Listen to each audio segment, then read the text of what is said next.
Why does everyone think I'm sick? It started when my barista dropped my coffee and asked if I needed her to call an ambulance because I looked like I was about to collapse. I felt completely fine and had just gotten the best sleep I'd had in months, but she kept insisting I should sit down before I fell over. When I looked in the bathroom mirror at the coffee shop, I looked exactly the same as always, so I just thought she was on something. But then 2 other customers asked if I was okay on my way out. I got to work, and my manager did a double take and said I should go home. She said I looked gravely ill and shouldn't have come in when I was clearly suffering. I told her I was fine, but she insisted I take the rest of the week off and wouldn't let me back in the building. I went to urgent care thinking maybe I had some illness that hadn't shown symptoms yet. The doctor ran every test she could think of, including blood work and urine analysis and chest x-rays. Everything came back completely normal with my white blood cell count perfect and no signs of infection or disease anywhere. The doctor said I was one of the healthiest patients she'd seen all week, all while staring at me with this concerned expression. My mom showed up at my apartment that night with groceries and flowers, saying my manager had called her. She took one look at me and started sobbing, saying we'd get through this together and she'd take time off work to take care of me. When I insisted nothing was wrong, she accused me of being in denial and said accepting help wasn't weakness. She stayed the night on my couch despite my protests.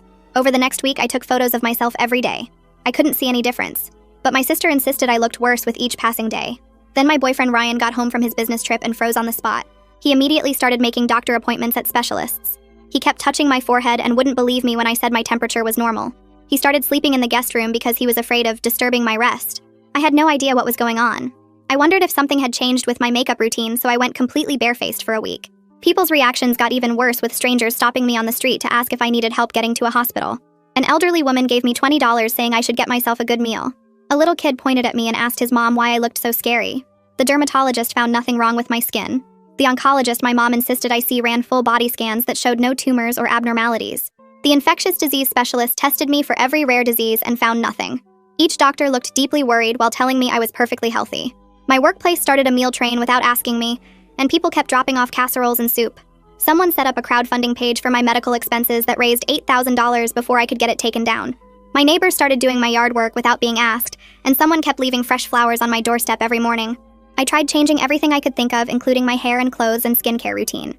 Nothing made any difference to how people reacted when they saw me.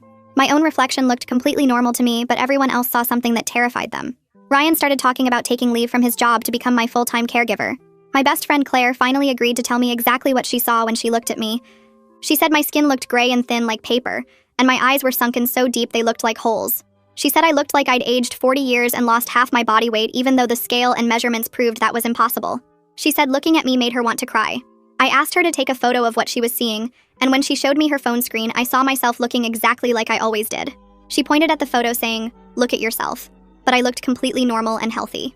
We stood in front of a mirror together, and she described seeing something completely different than what I saw. After 2 months of this, I'd lost my job because they insisted I needed to focus on my health. Ryan had moved back to his mom's house because he couldn't handle watching me waste away. My family was planning some kind of intervention to force me into treatment for whatever they thought was killing me. Everyone I knew was convinced I was dying. Then I got a call from a woman who said she'd seen my crowdfunding page and recognized my situation. She said the same thing had happened to her 5 years ago and she'd found someone who could explain it. She gave me an address and said to come alone because the person was very particular about privacy. I drove 3 hours to meet this specialist, and when I walked in, she didn't react with horror like everyone else had. She just nodded and pulled out a folder full of photos. She said she could finally tell me what everyone else was seeing when they looked at me, but first I needed to answer one question. She asked me if I'd noticed anything unusual exactly 3 weeks before people started reacting differently, and that's when I realized there was one thing. 3 weeks before all this started, I'd stopped at the pharmacy to pick up shampoo and saw this new machine near the entrance with a big sign saying, "Free health analysis." The screen showed happy people getting their wellness scores, and it promised to email a detailed health report using just facial recognition technology. I stood in front of it and pressed the green button that said Start. The camera light blinked and the screen told me to hold still while it scanned my face. After about 10 seconds, it made a beeping sound and asked for my email address. I typed it in thinking this would be fun to see what some computer thought about my health. The machine printed out a receipt saying my full report would arrive within 24 hours. I forgot about it completely until the specialist asked me that question. The specialist nodded slowly and opened the thick folder she'd pulled from her desk drawer. She spread out dozens of printouts across the table, and I saw photos of people I didn't recognize with dates and locations written underneath. She pointed to each one and explained they'd all use the exact same wellness scanner model at different pharmacy chains across the country. Every single person in those photos had the same story as mine. Their lives fell apart when everyone suddenly started seeing them as dying, while medical tests showed perfect health. She pulled out a technical document covered in code and diagrams. The wellness scanner company had launched a beta program using new facial recognition algorithms to detect health issues. But there was a massive glitch in the programming that nobody caught during testing. The algorithm incorrectly flagged certain facial bone structures and skin tone patterns as indicators of terminal illness. She showed me the error logs where my face had been marked with codes for organ failure and advanced cancer. The corrupted data didn't just stay in their system, though. The wellness company had partnerships with hundreds of tech companies who bought access to their facial recognition database. Every time one of those partner companies' systems scanned my face, they received the false terminal illness markers. Medical offices use facial recognition for patient check-in systems now. Retail stores use it for security and customer tracking. Social media platforms use it for photo tagging and filters. She pulled up a map on her computer showing how my corrupted data had spread like a virus through interconnected databases. Within days of that pharmacy scan, my face was flagged as dying in systems used by thousands of businesses and organizations. The specialist explained that modern devices don't just capture images anymore. They emit specific electromagnetic frequencies that can influence how our brains process visual information. When someone's phone or tablet detects my face through its camera, it cross-references with these corrupted databases. The device then emits subliminal signals at frequencies below conscious perception. These signals alter the viewer's visual cortex processing, making them see physical symptoms that aren't actually there. She showed me research papers about how digital devices can manipulate perception through targeted frequency emissions. The human brain is surprisingly vulnerable to these influences, especially when multiple devices reinforce the same false signal. That's why everyone saw the same horrible symptoms when they looked at me. Their phones and computers were literally hacking their visual perception without them knowing it. The specialist's office had thick metal shielding in the walls that blocked all wireless signals. She'd removed all smart devices and used only analog equipment from before the digital age. That's why she could see me normally when nobody else could. She'd been researching this phenomenon for 3 years after discovering the first victims. She reached into a locked drawer and pulled out a small black device about the size of a phone. She explained it generates a counter frequency that blocks the corruption signals within a 10-foot radius. She turned it on, and I heard a faint humming sound. She pressed a button on her desk phone and asked her assistant to come in. The door opened, and a young woman walked in looking at paperwork. When she glanced up at me, her eyes went wide, but not with horror. She said I looked completely normal and asked if I was the new patient she'd heard about on the phone earlier. The specialist told her yes and asked her to step outside again. The moment the assistant left the range of the device, I saw her expression change through the door window. She looked concerned again and mouthed something about calling an ambulance. The specialist turned the device off to save battery and explained the problem. These blocking devices were incredibly expensive to manufacture and hadn't been approved for public sale yet. Each prototype cost around $5,000 to build, and she only had 3 working units. The components were specialized and had to be imported from specific suppliers who didn't even know what they were really being used for. She let me borrow one of the devices and showed me how to use it. We set up my phone on a stand across the room and called my mom on video. I held the device close to my chest and pressed the activation button. My mom's face appeared on the screen, and for the first time in 2 months, she wasn't crying. She kept saying how much better I looked and asked what medicine the doctors had finally given me. She said my color was back and my eyes looked bright again. I wanted to explain everything, but the specialist warned me not to say too much over the phone. The wellness company had resources and connections that could make things difficult if they knew we were onto them. When I ended the call and turned off the device, my mom immediately texted asking if I was okay because I'd suddenly looked terrible again at the end. The specialist closed her laptop and leaned forward with a look that made my stomach drop. She explained that the wellness company had known about the glitch for over 2 years and had been quietly paying off victims to keep them silent. She pulled out a thick folder filled with settlement agreements and non-disclosure forms from people who'd figured out what was happening. Each settlement ranged from $30,000 to $50,000 depending on how much the person had lost. She showed me emails between company executives discussing damage control and how to minimize media attention. They'd hired a crisis management firm that specialized in burying tech scandals. The specialist stood up and walked to a filing cabinet where she kept evidence she'd been collecting for 3 years. She introduced me to Kyla Harrington through a video call on her shielded computer. Kyla was a data privacy lawyer who'd been building a class action case for 18 months. She had boxes of documents proving the company had destroyed evidence and deleted customer complaints. Kyla explained she'd already filed preservation orders to stop them from destroying more files, but they kept finding ways around the legal system. The woman who'd called me about the crowdfunding page turned out to be part of a support group, with 43 confirmed victims across the country. The specialist gave me their contact information and showed me their private message board where people shared their stories. A teacher in Oregon had lost her job and marriage. A nurse in Florida couldn't work in hospitals anymore. A college student in Maine had dropped out after everyone thought she was dying. Each story was exactly like mine down to the smallest details. Kyla explained we needed more evidence before going public because the wellness company had connections to major tech companies who licensed their facial recognition software. These companies would fight hard to protect their investment and reputation. She said the legal battle would take years and cost millions, but she'd found investors willing to fund the lawsuit if we could prove widespread damage. I agreed to help gather evidence by reaching out to people who might not know what was causing their problem. We spent the next 3 hours setting up a secure online forum using encrypted servers that couldn't be traced. The specialist gave me a list of keywords to search for on social media to find potential victims. Within 24 hours, 12 people had joined our forum with identical stories. By the end of the week, we had 20 new members, including teachers and nurses and retail workers who'd all lost everything.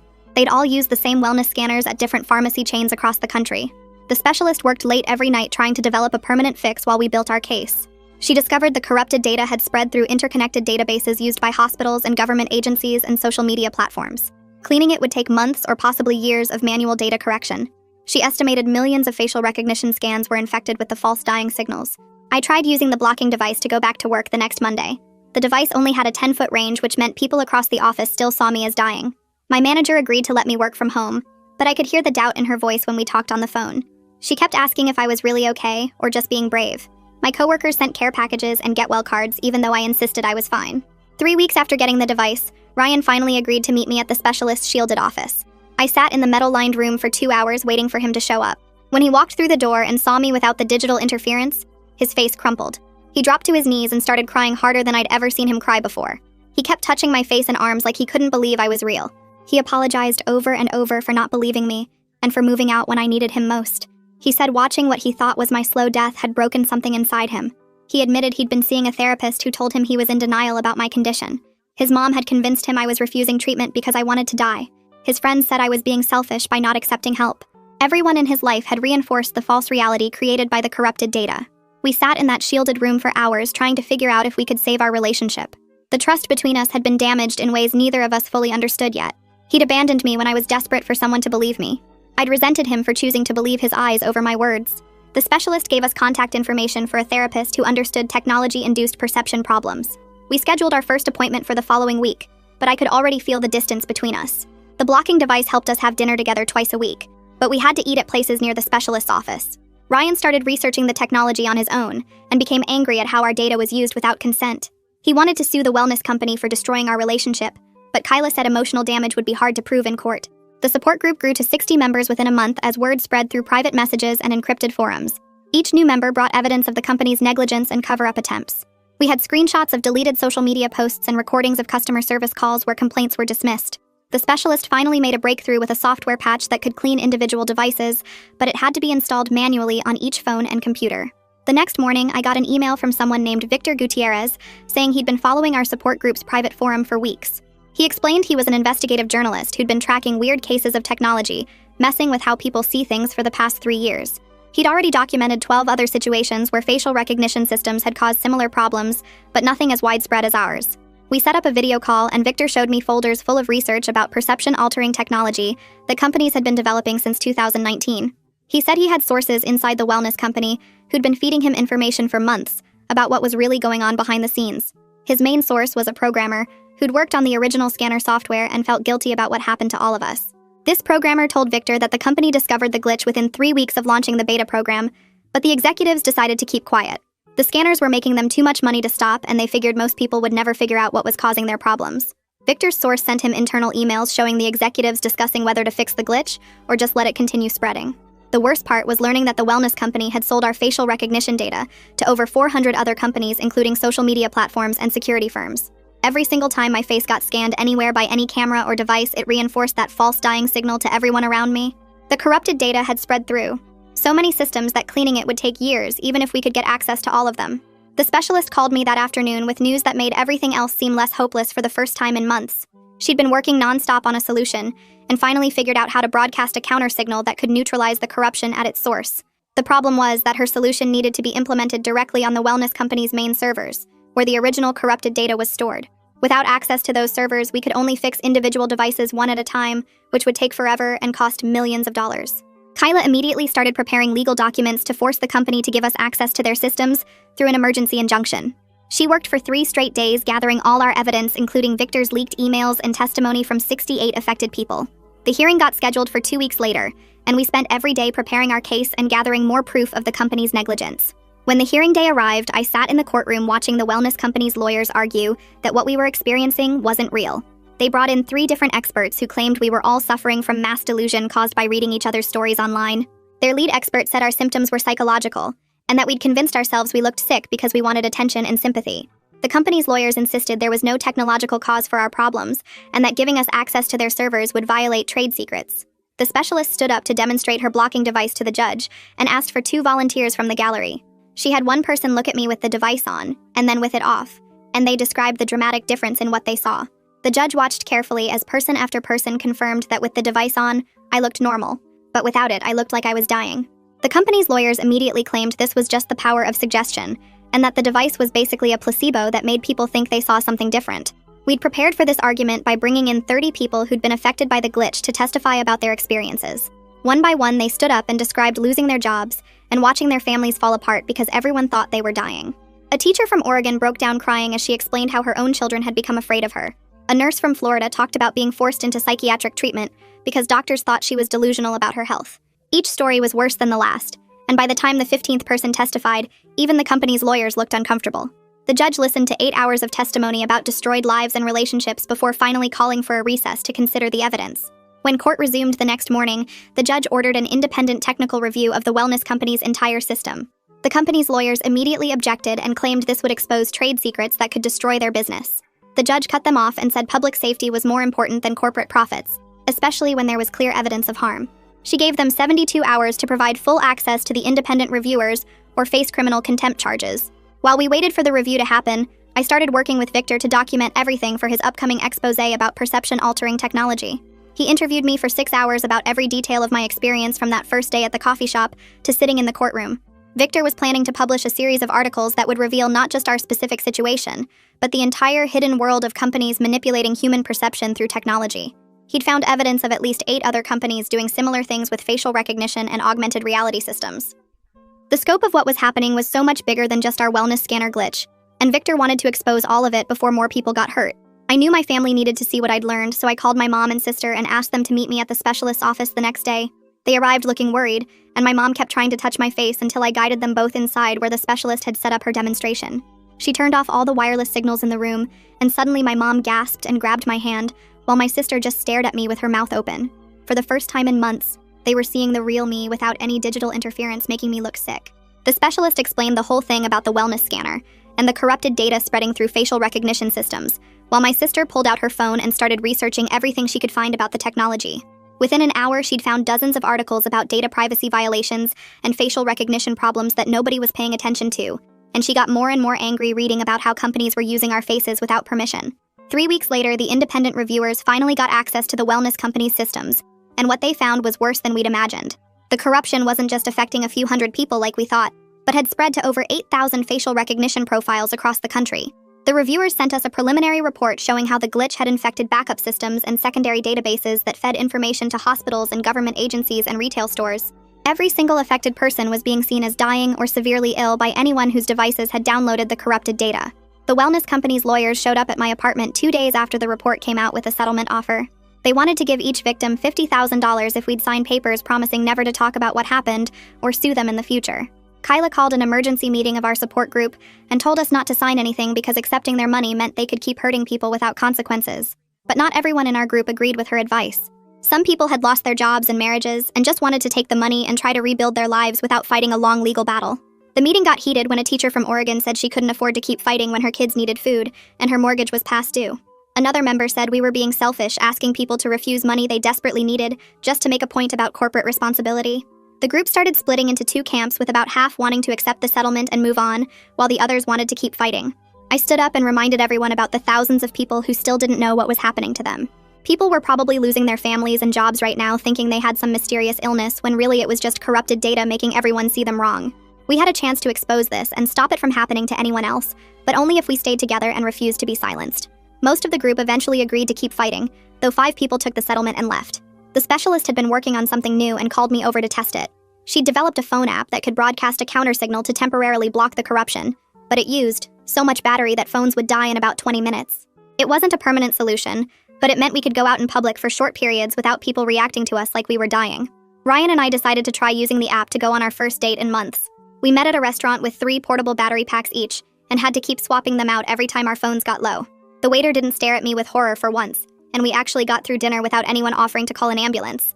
It was weird having to plan our whole evening around battery life, but we were just happy to be together without the constant worry about how people were seeing me. Victor published his first article about the glitch 3 days later, and within hours, the wellness company's stock price dropped 40%. Investors started dumping their shares as they realized the company was facing massive lawsuits and criminal investigations. The article went viral online with millions of people sharing it and asking if they might be affected too. Victor's email filled up with messages from people describing similar experiences where everyone suddenly thought they looked sick. Our support group forum crashed from all the new people trying to join. We got over 300 applications in the first day after the article came out and realized there were probably thousands more victims who never figured out what was causing their problems. People had been committed to psychiatric hospitals or lost custody of their children because courts thought they were too sick to care for them. The stories kept getting worse as more victims found us and shared what they'd been through. The pressure got so intense that the wellness company's CEO finally agreed to testify before Congress about the facial recognition technology. He sat in front of the committee and claimed they had no idea the glitch could affect human perception this way, even though we had emails proving they knew about it within weeks of launching the beta program. 2 days after the hearing, a guy from their IT department sent an encrypted file to Victor with thousands of internal emails showing the executives had meetings about the glitch, starting just 3 weeks after launch. The emails showed they calculated it would cost less to pay settlements than to recall the scanners and fix the problem. One email from the CEO himself said the victims would probably never figure out what was happening, and even if they did, nobody would believe them. Victor posted everything online at midnight, and by morning it was on every news site with reporters calling the company for comments that never came.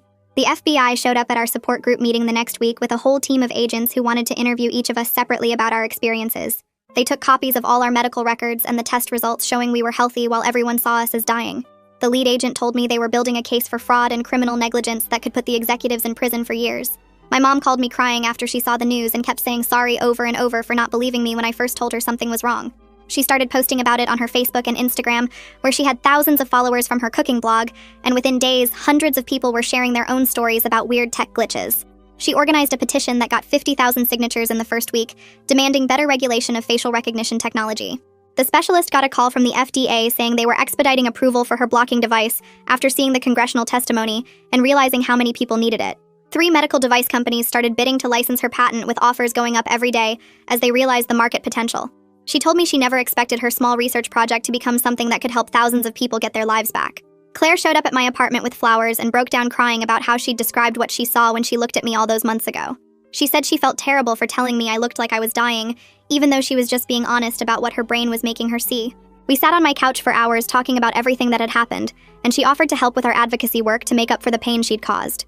The wellness company filed for bankruptcy protection the next week, claiming they couldn't afford to pay damages to all the victims, but Kyla discovered something suspicious in their financial records.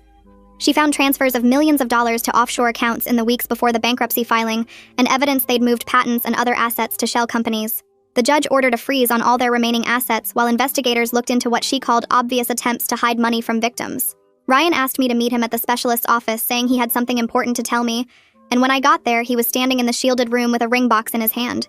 He said this was the only place where he could always see the real me without any digital interference, and even though it wasn't the romantic proposal he'd planned, it felt right for our story. I said yes, while the specialist pretended not to watch from her desk, and we laughed about how weird it was to get engaged in a medical office.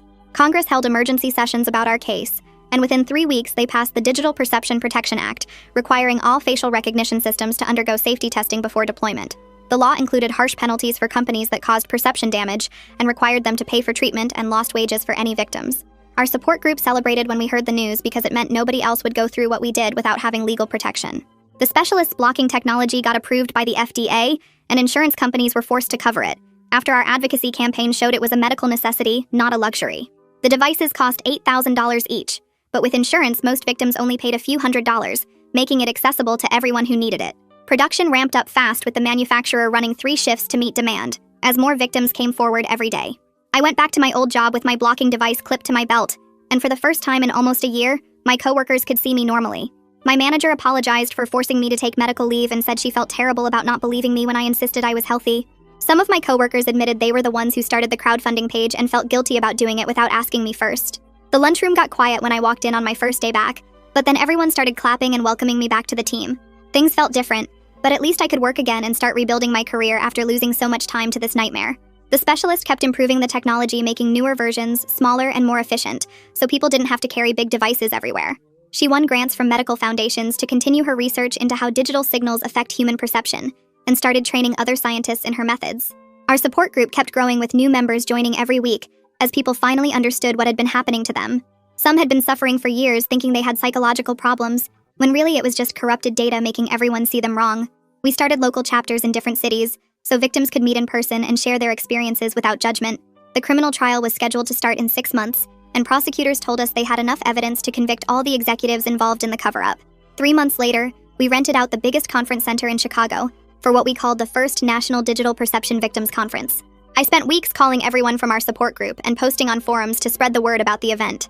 The response was bigger than we expected, with over 300 people signing up in the first 2 days. We had to upgrade to a larger room twice as registrations kept coming in. People flew in from all over the country, and some even came from Canada and Mexico. Setting up the conference took every bit of energy I had left after work. We arranged panels where victims could share their stories and workshops on using the blocking devices. The specialist agreed to give the keynote speech about her research and how the technology actually worked. On the morning of the conference, I watched people walking in with their blocking devices clipped to their belts or worn as necklaces. Many of them were crying as they hugged each other for the first time without the digital interference. One woman told me she hadn't been able to look at her daughter normally for 2 years until she got her device. The conference lasted 3 days, and by the end, we had journalists from major newspapers covering our story. That's when things started changing fast. Within a week of the conference ending, several major tech companies announced they were reviewing all their facial recognition systems. Google found 17 different glitches they hadn't noticed before, and quietly pushed updates to fix them. Facebook discovered their photo tagging system had similar problems affecting thousands of users. Microsoft pulled their entire facial recognition program offline for emergency maintenance. Apple sent out iOS updates that fixed perception bugs in their camera apps. None of them admitted fault publicly, but the timing wasn't a coincidence. 6 months after that, the criminal trial finally started. I sat in the courtroom watching the wellness company executives walk in wearing orange jumpsuits and handcuffs. The CEO who had lied to Congress looked smaller than I remembered from the videos. His lawyers tried to argue for bail, but the judge denied it, saying they were flight risks. The prosecutor laid out all the evidence we'd gathered, including the leaked emails and whistleblower testimony.